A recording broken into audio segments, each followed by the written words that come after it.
Iceland. An adventure that had been on our bucket list for a very long time.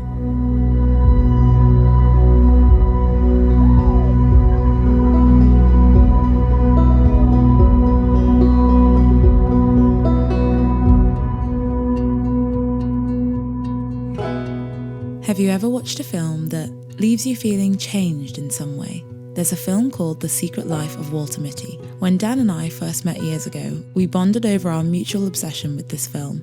There was something about it that left an indelible mark on both of us. Adventure is one of the film's big themes, especially the idea of going beyond your escapist daydreams and taking the leap into real adventure. So, that's what we decided to do. To turn our far-off dreams into reality. We have our Icelandic knitwear on, we've made tea. Yeah, feeling very cosy. And we're just going to reminisce. We'd be driving and everywhere you look, like you look to your right, you look to your left, everything is just insanely stunning, gorgeous. Like every single landscape we drove through was just stunning. Yeah. To Iceland. To Iceland, the land of fire and ice. Those first moments when you arrive somewhere new are always filled with so much anticipation. We picked up our van, got some food, and headed straight towards the Reykjanes Peninsula in search of something very special. We saw the plumes of steam rising from the earth and knew we were getting closer. I find it kind of funny that we kicked off this big adventure by slowing down and soaking in this beautiful geothermal experience. It's no wonder why so many people flock to this place. The atmosphere is so soothing and a little magical, honestly. Then we headed east in search of waterfalls, and we were not disappointed. It's hard to pick a favourite waterfall in Iceland, but Skogafoss is up there on my list. I'd never stood at the foot of such a powerful waterfall before, and it's a feeling I'll never forget.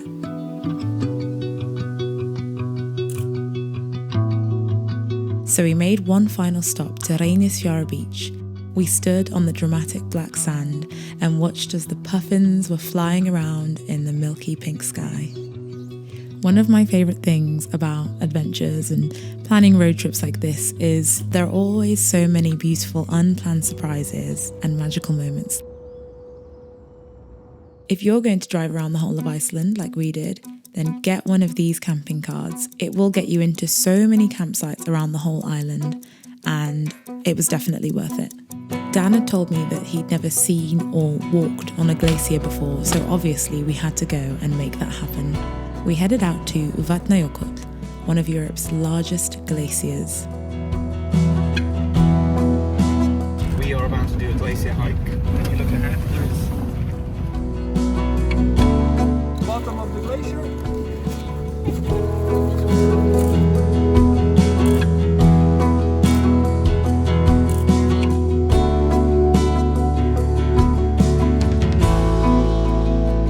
Jökulsárlón. This glacial lagoon was my first time seeing big icebergs in real life.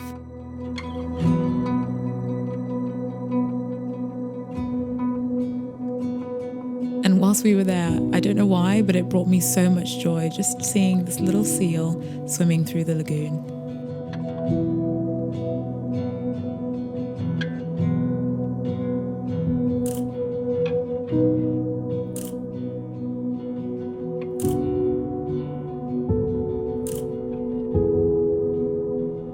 And just when we thought this day couldn't get any better, we found the most breathtaking place to camp for the night.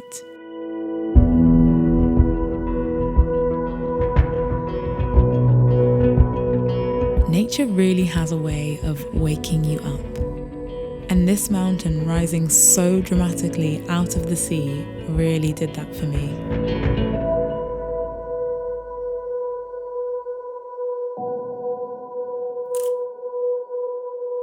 And so, our road trip continued, this time heading north to find a little Icelandic village. I was feeling so thankful to be here with Dan, who got so excited about tiny things with me, like this steep and winding road from the iconic Walter Mitty longboard scene, and this little village where the film that led us here was shot.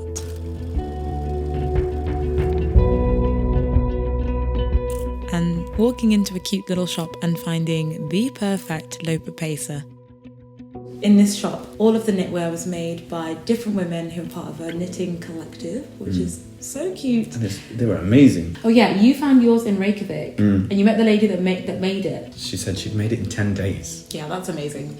I'm trying to learn to knit, and I hope to get to the level where I could make something like this in 10 days, but I think that's going to take a very long time. So our road trip was filled with so many intensely beautiful stops, and Stuttlegil Canyon was definitely one of them.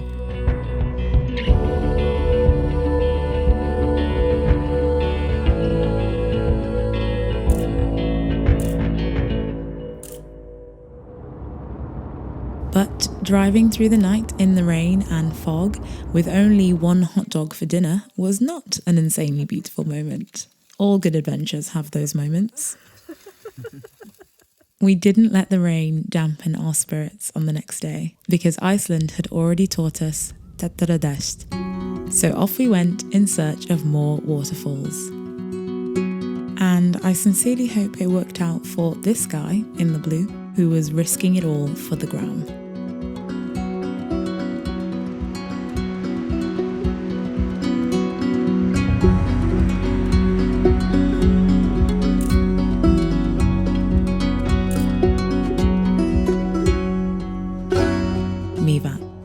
At this point, it was starting to feel like we'd landed on another planet.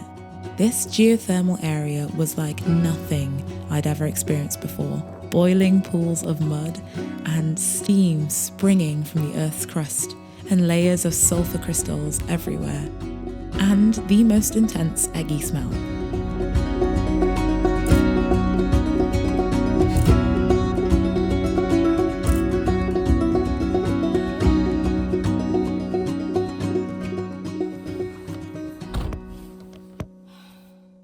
So crazy. It looks like Mars or something. It definitely looks like another planet. Yeah. I feel like we're on another planet. This is insane.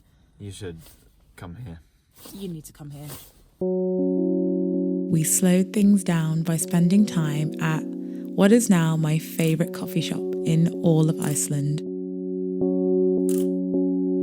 Before heading out and hunting down another hot spring. It was so cold and getting changed before and afterwards, not fun. But being in the hot spring, beautiful. At this point, we'd made it all the way over to the West Fjords, and everything seemed to get even more rugged and wild. Not as many people visit this part of Iceland, and we found ourselves driving for hours before seeing another car.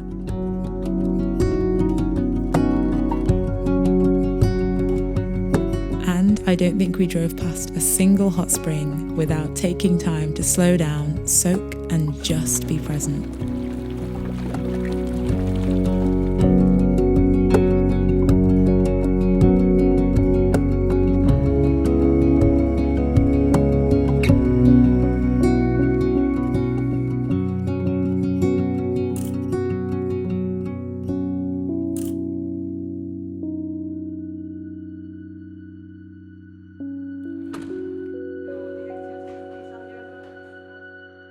Driving through the West Fjords, I had to keep asking myself if this was real life or if I was dreaming.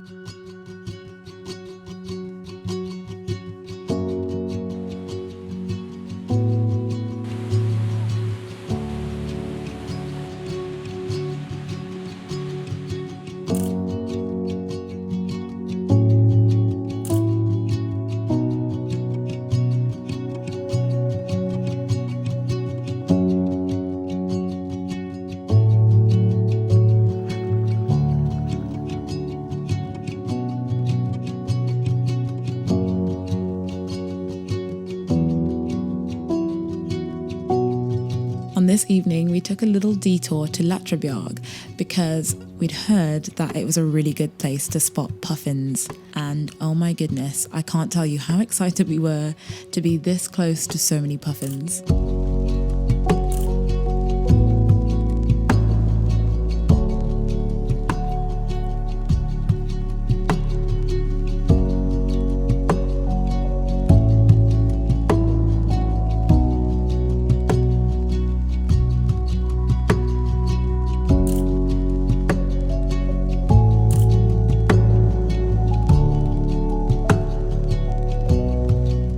after leaving the West Fjords, we headed towards the Golden Circle to do all the classic touristy things that you have to do when you're in Iceland. The weather may have been awful, but we still had fun.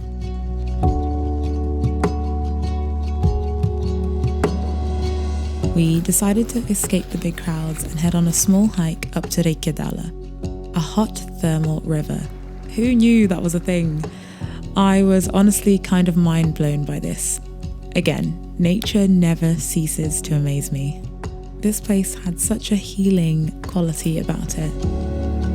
And so our road trip was coming to an end as we finally circled back to Reykjavik, Iceland's capital city. And I still think about this one cinnamon bun that we had while we were there all the time. I will be returning just so I could have this again. I don't know why we didn't buy two.